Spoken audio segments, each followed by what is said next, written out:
It looks like Alexander Ovechkin is Putining a different type of team together. Hey, Jerome Palan, I'm not entirely sure why the last few Hockey Talk Show openings have been totally corny, awful wordplay dad jokes, but I guess, I don't know. I guess I'm trying to put you to the test. If you can get past that awfulness of the open and you're still here, you want to talk hockey. That's what I'm talking about. This is a quick hit. Live shows coming soon on Facebook and YouTube. Then you'll be able to use that phone number right there to call in and have your say. For now, go to social media. On Twitter, Instagram, and Facebook at Hockey Talk Show. We're on YouTube. Just search Hockey Talk Show. Of course, this is all linked from hockeytalkshow.com. If you are listening as a podcast, thank you guys so much. If we do anything visual, just go to the Facebook or YouTube pages and you can see the videos there. And don't forget to rate and review. Let's start with Alexander Ovechkin, who is causing some controversy. I love this word in the American press, controversy. Everything is controversial. I don't think everything is controversial, by the way. Now, look, I do a morning show here in New York on Long Island. And I've said this before on the air there that we have a warped sense of controversy. I understand what it look. I do this show, right? We just launched this show. So I'm trying to fill this time that we have here together to talk about hockey, which is very easy to do because there's always new stuff happening. But I do a morning show. It's 4 hours in the morning where we talk a lot about music and entertainment and, you know, things that are going on in the local community. So I know what it's like to fill 4 hours a day, 20 hours a week, 52 weeks out of the year. It can be strenuous at times to come up with topics and do things. And I think that the news is just, you know, and I'm not saying fake, I'm not getting into any of that. But what I'm saying is newscasters, they got a job to do, whether it's, you know, national on CNN or, you know, your local NBC, ABC, CBS, Fox affiliate, whatever it is, you know, they're trying to fill time. A lot of the times you see these controversial things, you know, somebody may say something and then on social media, somebody responds negatively and all of a sudden you got a controversy. You know, somebody says something, there's 5,000 comments about it. Maybe 100 of them are negative and all of a sudden there's a big controversy. Social media has made it easier for there to be controversies. When are there really controversies? So Alexander Ovechkin's comments are controversial. Let's just leave it at that. But basically what happened is he came out in support of Vladimir Putin. Now, for those of you who don't know, maybe you're new to the Hockey Talk Show, new to hockey period, but Alexander Ovechkin happens to be a Russian. Vladimir Putin happens to be the president of Russia. There's their link together. That's how they know each other. Now, actually, they are pretty good friends together. They've been seen palling around quite a bit. I'm going to read you a little piece here from the Washington Post all about this. But essentially what happened was Alexander Ovechkin sent out an Instagram. Now, he has several social media accounts, Ovi, and he has an Instagram that is officially for Russia. Like, he writes all his posts in Russian, which, by the way, if this guy didn't have enough talent, not only can he score and light up the NHL, but he also can tweet in Russian and English. He far exceeds my skills. Far exceeds. I could barely tweet in English, and that's the language I grew up with. But good for Ovi. So anyway, so he put out an account. He put out on his Russian account a little post, basically sort of trying to drum up support for Vladimir Putin. There's Ovi right there. There's my man. Take a look at this. There's the post. Now, here's the thing for me. That's a little too close for me. I don't like people. Here's the only person I like getting that close to me. It's my wife. Aunts, uncles, cousins, friends. Anybody gets that close to me, I start flinching. That's too close. That's far too close. If you ask me, that's my wife's airspace. This is my wife's airspace and my wife only. I can't even. Friends get close. They try. I'll knock somebody out. I won't knock anybody out. But that makes me uncomfortable. I don't like people being that close to me, let alone presidents. Presidents are weird people. Don't let anybody tell you any otherwise. I don't care if it's U.S. president, Russian president, presidents. If you're crazy enough to want to be that in control of everything, screw loose. I'm telling you that right now. I don't care if it's this president in the U.S., the president we had before this one, or the president before that one, and this one, and that one, and presidents 20 years ago, and presidents 100 years ago. I don't care. You got to have a little bit of a screw loose to be like, pressure of leading the free world? Yeah, sure, I'll take that. I don't get it. Not a gig I want. Not a gig I want. This is what I want. But that's just me. Anyway, let's not get derailed. If you're listening on a podcast, again, go to the hockeytalkshow.com or just hockeytalkshow.com. Both of them get you there, and you'll be able to see what we're talking about. Or you can just Google Alexander Ovechkin Russian Twitter or Russian Instagram, and it'll get you there, too. As you can see down here, this is all in Russian, so we can't really read it for you. But the Washington Post, this is what this article is courtesy of, gives us a pretty good idea. So essentially, he just wanted to start a support system, a support team for a Vladimir Putin election run. He's supposedly going up for election in March. To quote Ali's Instagram here, personal achievements and medals, all of this great. But in hockey, like with everything, to win, it's important to have a team. Only a team is capable of changing the course of a game, achieve the impossible. Something that Ovi hasn't really learned in his hockey life. Not really good in a team setting in the playoffs, although he is getting better. Lately in the Western press, I'm noticing a comparison to Putin's team, and I really like that comparison. Personally, I'm ready to be a member of that team. I've never hid my relationship with our president, always openly supported him. Ovechkin continued, I'm certain that there are many of us that support Vladimir Putin. Let's unite and show everyone a strong and united Russia. Today, I want to announce a social movement in the name of Putin. A social movement in the name of Putin Team. Team Putin, I guess. Be a part of this team. To me, it's a privilege. It's like the feeling of when you put on the jersey of the Russian team, knowing that whole country is rooting for you. After the Caps 4-3 win over the New York Islanders, see, Washington Post, why you got to do that? Why you got to drag that up into the whole mix? Does it matter that the Islanders lost? I don't think so. That's hurtful. That's a little hurtful. Anyway.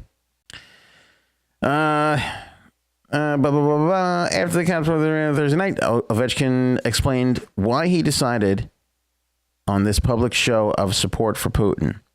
I just support my country, Ovechkin said. That's where I'm from. My parents live there. My friends, like every human from different countries, they support their president. And not this country, man. I think we're split down the middle. Half support, half don't. Asked if his support of Putin translates into support of Putin's political ideals, Ovechkin said, quote, it's not about political stuff. I don't try to be politics, man, or something like that. I like that. I'm going to start saying that to people. I'm not trying to be politics.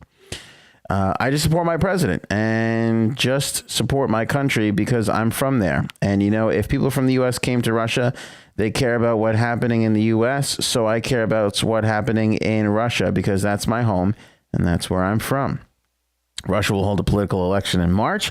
And though Putin hasn't formally announced he will seek re-election, he's expected to seek a 6-year term.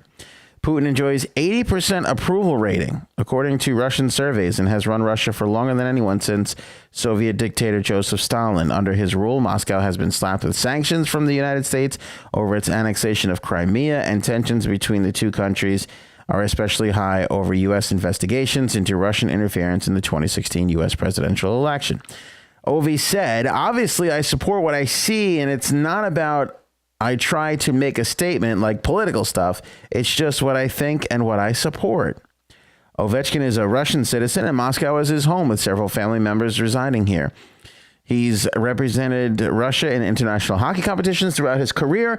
When the NHL announced that the players would not be allowed to participate in the upcoming Winter Olympics, Ovechkin was the most defiant of NHL players, vowing to play for Team Russia anyway. It wasn't until the day before the Capitals training camp opened that Ovechkin relented and admitted his 2018 Olympic dream was dead. I actually didn't know that he relented on that. I thought he was still going. I remember him being pretty vocal about wanting to play for Russia because it's in Russia, right? The next Olympics are in Russia, I believe. I believe that's what's going on there. Look, here's the thing. I think that this type of behavior is unacceptable. I think Alexander Ovechkin not only should be let go by the Caps, I think that he should be banished from the United States, preferably before they play the Islanders again. That's what I would like to see. Me personally, I don't really care about this, but if he's going to play the Islanders again, I'd like to see him go. I wouldn't want to, we have a tough time containing him. So that'd be great if we could kick him out of the country. You don't have to do it now, preferably before the Caps play the Islanders again. If we can get around to it before then, that'd be great. All kidding aside. And but by the way, here's one thing I'm dead serious about. Seriously, this is far too close for two people who are not married to be. You know what I'm saying? That's far too close. You got to be married to get that close to me. I don't even care. These days, I'm so crazy now. I'm flinching when my parents get that close. Parents come up to hug me. I'm like, we can shake. It's not that big of a deal. Very germophobe. Very, very germophobe. I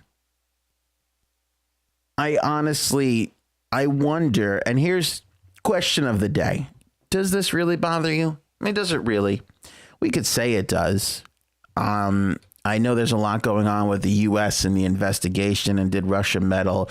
But here's the thing that people forget all the time. We meddle, Russia meddles, Italy meddles, England meddles. We all meddle in each other's things. Do you think for a second we don't have spies in Russia and they don't have spies here? And we got spies in England. We got spies with our allies. We got countries that we've been best of friends with. We got spies there. Just keeping an eye on things. Stuff happens. Is it right? No. Does everybody do it? Kind of. I'm not defending Russia or Donald Trump or President Trump or anything like that. I'm not even getting into that. What I'm saying is this is common behavior between countries. We're all spying on each other. We're all trying to get things to go, the way we need it to go. It's like hockey teams. You think a hockey team is not looking for the competitive edge? You think if a stick comes up on a hockey player, doesn't touch his face, hits his helmet, he's not going to react and try and draw a penalty? Is that right? No. Does it happen? Sure. Can he get punished for it and get called for embellishment? Yeah. I think everybody knows the risks involved in doing these things. And, Russia got hit with sanctions and so on and so forth. You know that story. But my question to you is, are you really offended by this? Because I'm not. I'm a proud American. I don't like to hear that anybody meddled in our elections, but I understand the ways of the world. I want America to be the best country in the world that it can be. I like to think that we're number one over all the other countries because I live here. If I lived in Indonesia, I'd be like, Indonesia's the best. It's just the way humans are. We're naturally egotistical like that. But I certainly understand this sort of attitude from Ovi. I'm a New Yorker, proud to be a New Yorker. If I was born in Texas, I'd probably be super proud to be a Texan, but I'm not. I'm proud of New York. Then I'm proud of the United States. Then I'm proud of my heritage. So on and so forth. Does it make me a little uncomfortable? It doesn't, but I do feel like Ovi should know that he's going to catch some flack for this. Now, in his defense, he did put it out on his Russian Instagram. So it's not like he wanted to rub it in the face of Americans, or possibly get offended. He put it out on his Russian Instagram in Russian. So it really wasn't for us. Not that he was trying to hide it, but he wasn't trying to, I guess, rub it in our faces. He's close friends with the guy. He's proud of his country. I mean, as an American, I can certainly understand all of that. Would I do these things personally? I don't know. If I lived in Russia or if I lived in Spain, would I be sitting there, rooting for the reelection of my president? I don't know. I've never really been particularly proud of any president, to be honest with you. Not one in the last 30, 40 years, that's for sure. I'm not really sure. And I'm wondering how you feel about it. Like, are you offended that, OV reached out? I mean, consider the circumstances. This is not, Mike Medano or James Van Riemsdyk. This is not an American being like, hey, other guy, this is a proud Russian who lives in Russia. He makes his living here. He's a good American. The funny thing about this is, like, 3 days ago, everybody was praising Alexander Ovechkin because he bought a homeless guy a sweatshirt.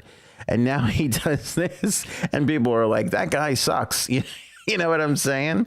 It's funny how quickly we flip. But, I think we often get confused sometimes with being offended with just stuff that we're not really crazy about. It's okay to not really be crazy about this, but to be like, oh, I'm offended, that I don't really know. Because are you offended? Are you losing sleep over this? Are you losing your appetite over this? Are you like, screw Alexander Ovechkin, this guy sucks, he should be kicked out of the country, and then you just move on with the rest of your day? Because I think that's what most of it is. Not to say that it's ingenuine feelings, but are they really your feelings and how you truly feel? I don't think so. I would particularly like to know how Caps fans feel about this. I say this about the whole Colin Kaepernick thing. As a Giants fan, I don't care. That whole thing was happening. I didn't care for it. I didn't like it. Not something I would do. I stand with my thing. I get it. But to me, it was like, I'm a Giants fan. I could care less what's going on over there. And as it spread around the NFL, I was like, meh. And I had the question posed to me, well, what if Eli Manning knelt? I'd be like, I'd have to think about it at the time. I really don't know. All I really care about is my Giants winning. That's what I care about when it comes to sports. All these guys are going to have opinions. And that's the thing that I think we forget sometimes is, you got a league. I don't know how many players are in the NHL, 20 guys on a roster, 600 players. Not every one of them is going to see things the way you see things, just as long as none of them are vegetarian. I think we all agree that is no way for anybody to live. Vegetarians should not. Don't even get me started.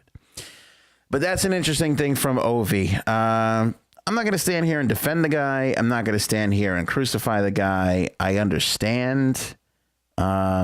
They're friends. I know that Putin's done some things that aren't great. Hey, Ovi's done some things that aren't great. He beat the Islanders a whole bunch. Don't care for that whatsoever. But I'm wondering what you really think. Are you truly offended? I would love to hear from you. I don't mind getting your comments at all. You can leave them on Facebook, YouTube, of course, Twitter and Instagram, all at Hockey Talk Show. That's at Hockey Talk Show.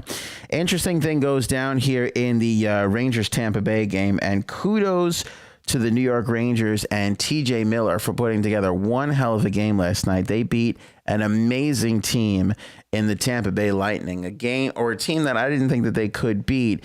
They wound up beating, but there was a little bit of an incident at the boards during this one moment. You can see in this photograph here, and the NHL has come out and fined a couple of players from the game last night, and rightfully so. It's kind of babyish behavior, really, when you get down to it. Killorn, Hayes, and Stamkos all got $5,000 fines. A water bottle related controversy broke out during Thursday night's New York Rangers overtime win. Alex Killorn and Steven Stamkos of the Lightning and Rangers forward Kevin Hayes were each docked $5,000 by the NHL for unsportsmanlike conduct. Not long after Killorn had a goal taken away due to goaltender interference, he was getting ready for a neutral zone faceoff when Hayes squirted him with a water bottle from the Rangers bench. You can kind of see here. I know it's a little hard. Let me see if I can zoom in on this for you here just a little bit. Get a little zoom action going for those of you who are watching on Facebook and YouTubes. Whoops. And this photo, of course, courtesy of the NHL and NBC Sports.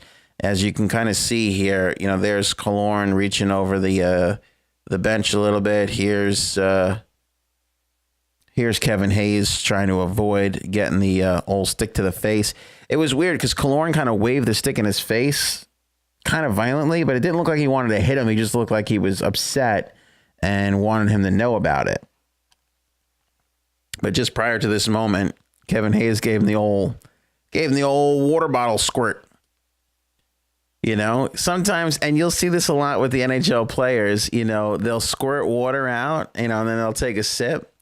And he gave it the old, instead of pouring the water bottle down here, I'm going to give it the old squirt. He was right into Alex Killorn, and then he took a sip, and then he waved the bottle. And the next thing you know, there was a melee between JT Brown, and Steve Kampfer, they scrapped for a little bit, which was, by the way, a really embarrassing fight. Started off passionate and ended like they were, leaving afternoon tea. It was pretty embarrassing. And then a funny thing happened. You're wondering, well, where does Stamkos come in this? Stamkos then tried to squirt, I forget who, on the New York Rangers, and he hit John Giannone, who was working in between the benches. He's one of the commentators working in between the benches. Bam, caught a water bottle. Caught a squirt of water to the eye. We don't have a shot of that, but that's how Stamkos got the $5,000 fine. I laugh, but honestly, it's embarrassing behavior. They should have been fined more. This game is a proud game, and I get, look, goalies are going to get sprayed sometimes. There's going to be some cheap shots. There's going to be guys getting hit over the boards. There's going to be a lot of chirping and things like that. But once you start squirting water bottles, I mean, I get that you're involved and it's passionate and you're in the heat of the game. But again, like the way I crucified Sidney Crosby for being a baby, like, you got to man up a little bit and keep in mind that kids are watching this. Like, you don't want kids seeing you and then they're squirting things. Now, look, I get it. Coaches have freaked out. They've thrown sticks on the ice, benches on the ice, all kinds of crazy things, beating fans with their own shoes, all this and that garbage. So there's been plenty of, embarrassing moments in the National Hockey League. And we look back on them now sometimes fondly to see people lose their business, But for the most part, I hate to see stuff like this. Especially, I'm going to be honest with you, especially from Steven Stamkos. I single him out more than anybody else because he wears that C. You got to be the better man. You got to be the leader. And you know what? Those were moments after this all happened. It was past the heat of the moment. It was done and over with. And then he sort of reacted. I hate it more because it's like, you want to really get in Kevin Hayes' face, put one up on the scoreboard. That'll get him. Not trying to squirt a water bottle on him. Poor John Giannone.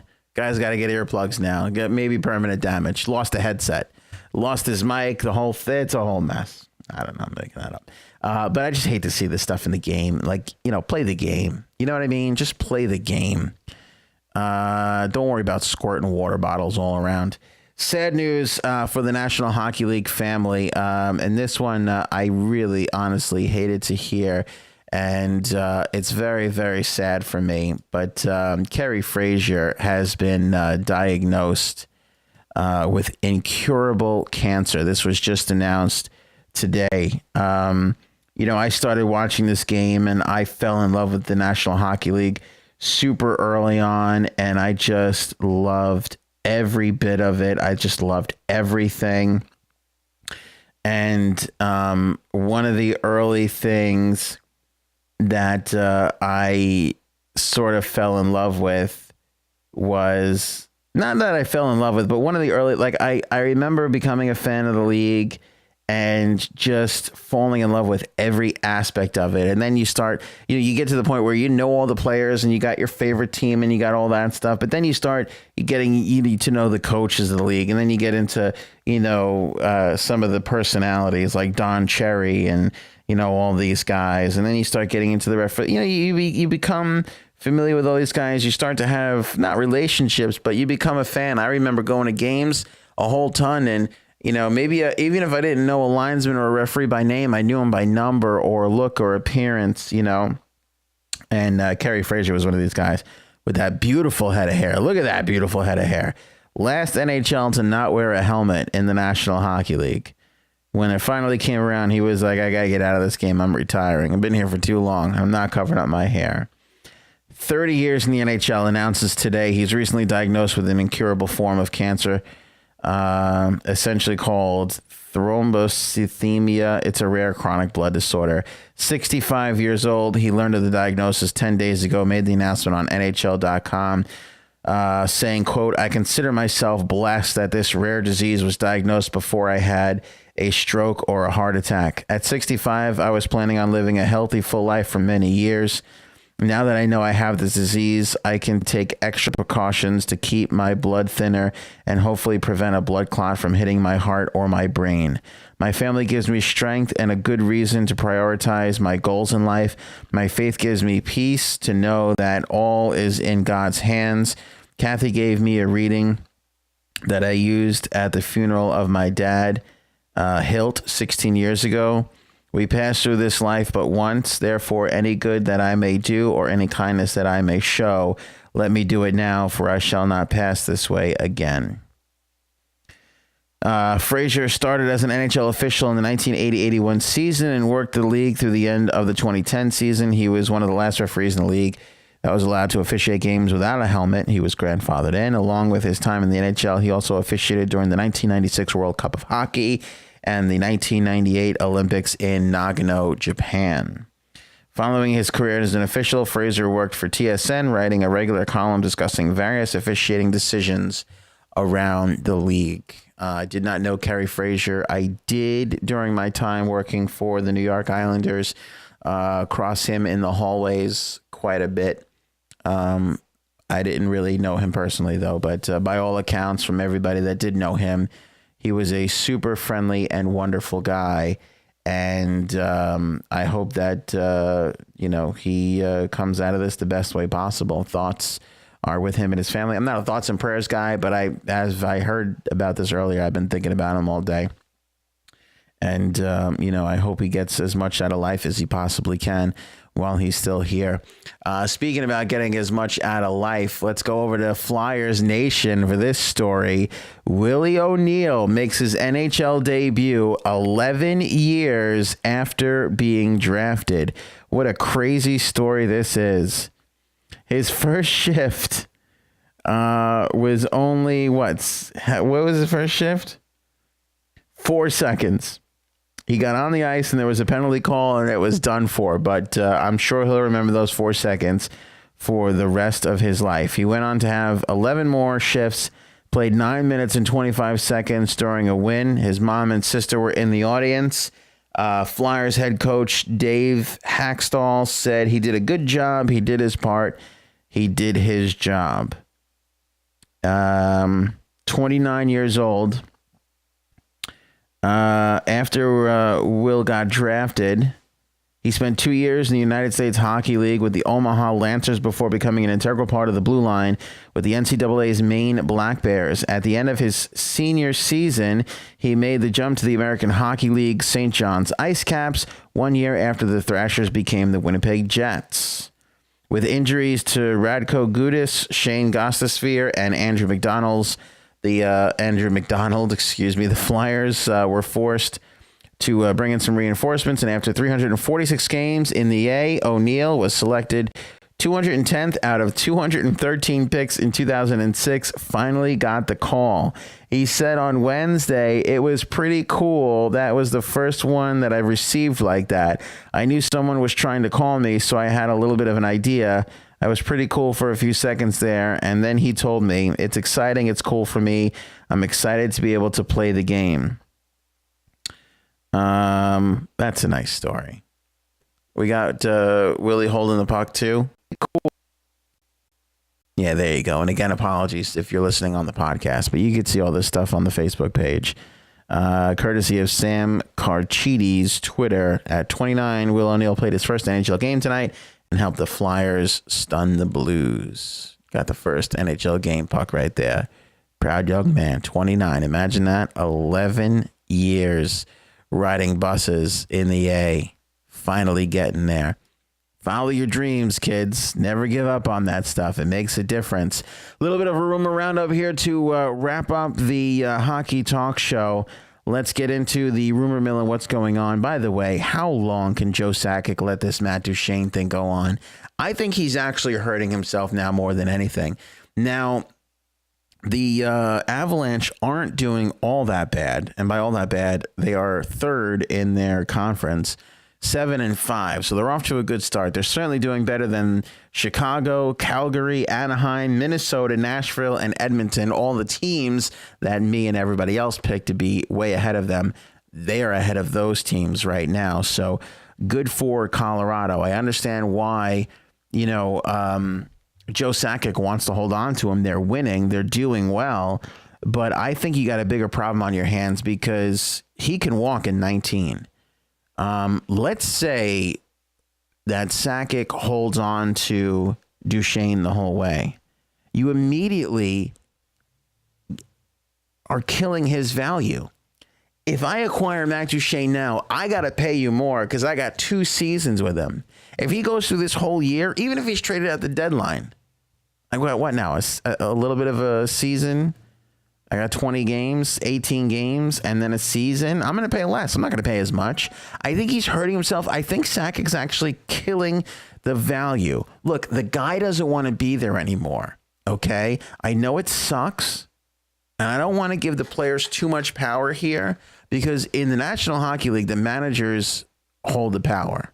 As you can see here, Sakic holds the power. You want to get traded? Good for you. Put your uniform on, show up at practice, and play in the games. That's what Sakic is doing.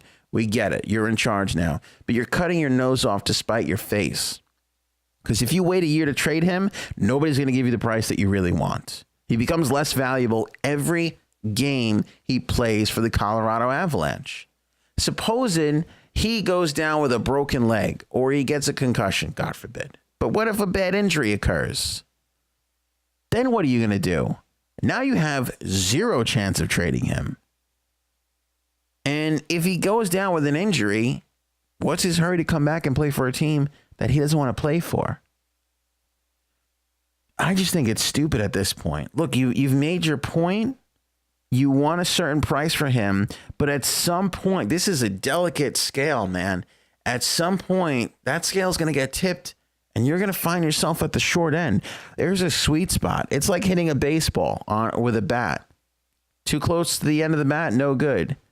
Too close to your hands, no good. You got to get in that sweet spot. And I know that managers want to be patient, and that's what you want in your general manager. You want a patient manager who doesn't freak out and who makes trades on their own terms to improve their club. Of course, you want all that. But I hope Joe Sakic knows you can't have Duchene in an Avalanche uniform for the whole year. I just don't get it. Adrian Data reports that if any trade talks between the Colorado Avalanche and any other NHL team regarding Matt Duchene have happened, none of the offers were good enough to get a deal done. With Duchene eligible for a 2019 unrestricted free agency, Data doesn't expect the Avs to let him walk for nothing. He believes general manager Joe Sakic wants either a young established defenseman or a really strong blue chip caliber prospect defenseman. Data notes that Avs blue liner Nikita Zadorov was a healthy scratch in recent games. He wonders if packaging Zadorov with Duchene might land the type of defenseman they covet.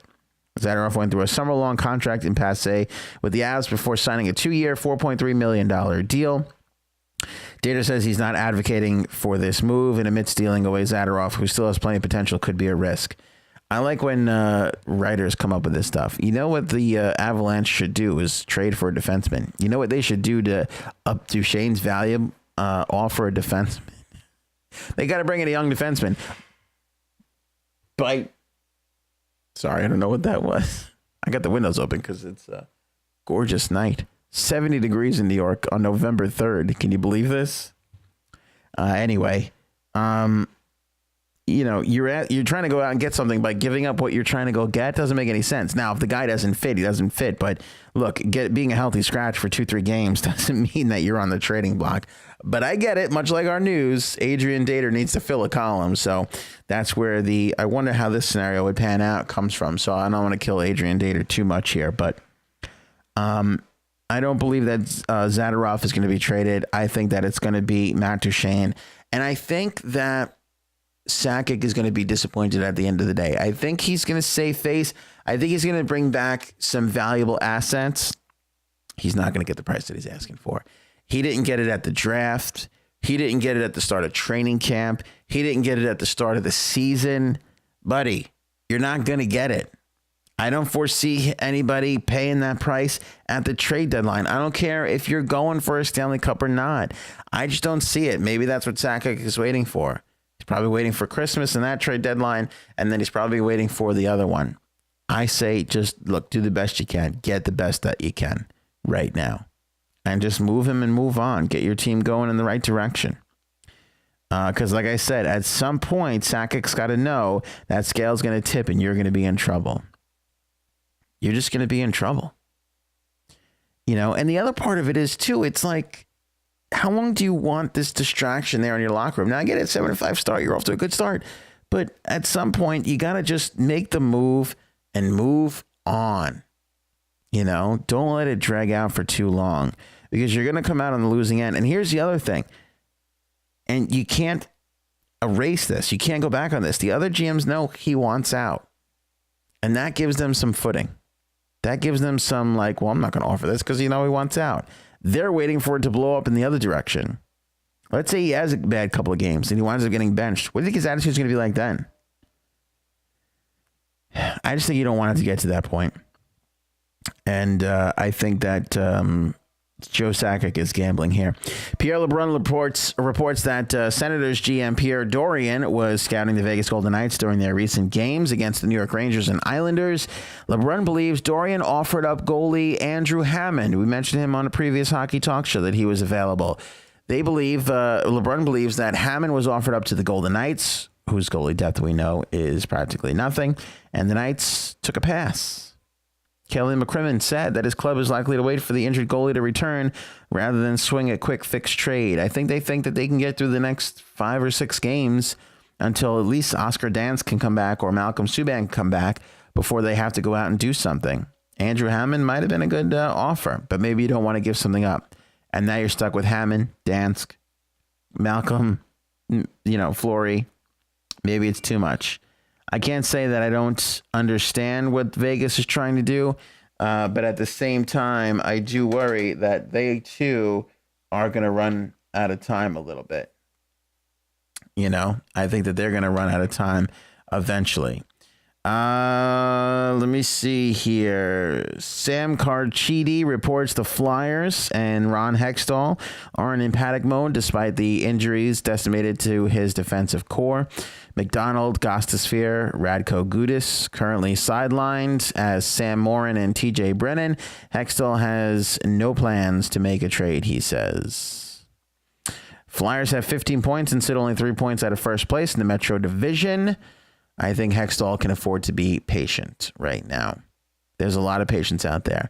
But eventually something's going to happen and some moves are going to be swung for sure. But as you can see here, there's a lot of speculation. There's a lot of talk, but not a lot of actual moves happening. Boy, we covered a lot tonight. The Flyers. We got into the Vegas Golden Knights a little bit. We got into talking about the Avs, bringing up Matt Duchene again. Poor Kerry Frasier. Hopefully that situation turns out as okay as it can. Alexander Ovechkin, again, question of the day. Put it in the comments right here. Do you think Ovi's wrong? Do you agree with Ovi? Do you think that Ovi has the right to say it? Of course he does. Everybody's going to say he does. He has got the right to say whatever he wants. That's the beauty of living in America. All right, that's a great Hockey Talk show. I'm going to try and sneak in like a bonus episode on the weekends, but it's been a little tough the last couple of weekends, working a lot at the radio station that I work for and, trying to spend some time with the kids and all that stuff. But I'm going to try and do a bonus show maybe on the weekend. And I want to sort of sneak in a live stream show before we really go hard on the live streams, just to test everything out and make sure it works. We've run some tests. It works, but just to kind of, make sure it all goes well. And again, I can't wait for the live shows. I think that's when the Hockey Talk show is really going to kick into gear. But I keep saying this, and it's true. Super encouraged by the numbers on social media, Facebook, Instagram. Our podcast numbers are off the charts, through the roof. It just shows me that there's so many people that are hungry to find hockey. They're going out and seeking it, because it's not like we're putting ads in newspapers or anything. People are finding us, which is really encouraging and really great. So we rely on you. Keep spreading the word, share the posts, like the posts. Make sure you're following us on Facebook, not just liking. Make sure you hit the bell on YouTube, not just subscribing. That's super important. That's it for this episode of the Hockey Talk Show. We'll see you guys on the next shift.